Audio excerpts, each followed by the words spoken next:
Hello, are you embracing your adventurous self? I hope so. I really do hope so. Welcome to another episode of Real Life After 70. My name is Mike Reynolds, and I'm your host here on this episode and most of the other episodes that you'll see or hear. So thank you for joining me. And we're talking today about embracing the adventure. Here I am. I'm going to be on my next birthday. I'll be 73. Hopefully, I'll make it. And then more after that. Some interesting statistics just before we get talking about adventure is that based on a recent census, I guess, 2020 census, and there's appears to be about 23 million of us over 75. Now, I haven't quite made it there yet, but I'm optimistic. I'm optimistic and I'm not giving up yet. So anyway, that's 23 million of us, and that's over 75. There's probably, I think over 65, it was something like 50 something million people here in this country over 65. Now, that tells me something is that people are dropping off pretty rapidly there between 65 and 75. And that's a scary statistic in itself. Another part of that is the growth of our age group. Is that in 1971, they estimated there was about 8 million people over 75. So that indicates that our population has just about tripled over the last 50 years. And that, the services are getting harder and harder to find, it seems like. I mean, the new places popping up, assisted living, over 55 housing. There's a lot of things, there are a lot of services that are expanding, and I'm hopeful that, I don't know, I'm just banking on the fact that I'm hopeful to be healthy until the day I die. Uh, but who knows what it's going to be? I don't know. But I do know that we appear to be in the last quarter of our lives. We've had maybe 3/4 of our life gone, maybe 90% of it, maybe more, maybe less. Who knows? Could live to 150 or more. But we owe it to ourselves to get out there, and and that's what I'm doing. And I tell you, we're traveling around the country here, and we're currently today, as I record this, we're in Cottonwood, Arizona, a place called Dead Horse Ranch State Park. It's a beautiful area. The background image here is taken from the view from our camper. And it's just a wonderful experience. This is located somewhere between Sedona, Arizona, and Jerome, Arizona.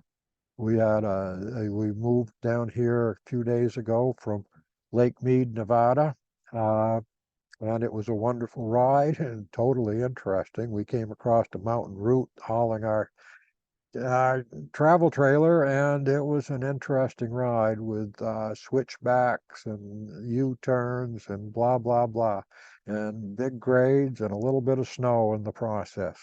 But here we are. We made it, and we're safe and sound. It was an adventure, and it was an exciting adventure for a while.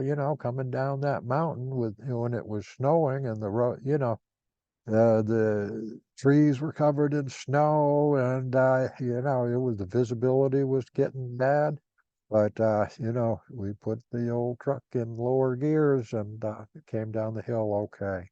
So it's uh, it's all part of the adventure, and there are some risks involved at times, and there's risk involved wherever we go. We just go out to the market, we're going to have a risk involved. So don't be afraid of those risks.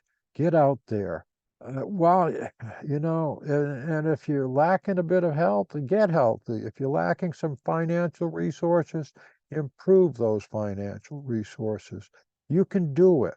don't be sitting around wishing you could do this or wishing you could do that or feeling bad that you don't feel like you could do it. Once you know, if the hardest step, the hardest thing I think in life to overcome is inertia. We are stuck in our ways, and boy, I tell you, we're totally reluctant to change.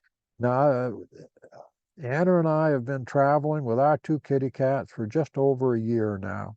And I tell you, it keeps our mind open and it keeps us, I don't know, I think it helps us keep active and keep our mind going. We do Wordle every morning, that helps, I think, too. You got to keep exercising that mind and you got to keep exercising your body too. We try to get out every day for a nice walk and a hike. Granted, they're not hikes like they used to be, but we're moving and stretching and just flexibility, getting moving. Yeah. All right, you got to do it. And because if you stop, the inertia, it's going to keep you from getting going again. And every time we stop, it's harder and harder to get moving. I know, sometimes it's just hard to get up out of the chair. But, you know, if you stay in that chair too long, it's going to be even harder to get out. And then you're not going to be able to. And then what you going to be doing then? Hanging out and feeling bad. So I I gotta say, get out there, embrace this adventure called life. Uh, don't give up. Don't give up. You can do it. There's millions of us out here doing it. I meet people on a day-to-day basis, both in person and as we, stay in campgrounds and talk to our, other fellow campers, uh, and through social media postings and things like that. There's millions of us out here. Have fun. Hey, it's a happy club, and just embrace your adventure. Please, please, please, please do whatever your dream is. Pursue it. Keep going. You can do it, and you don't get this time back again. So enjoy every day as we come, and make sure you can smile about it. Yeah. All right. So anyway, this is real life after 70. I tell you, it can be fun.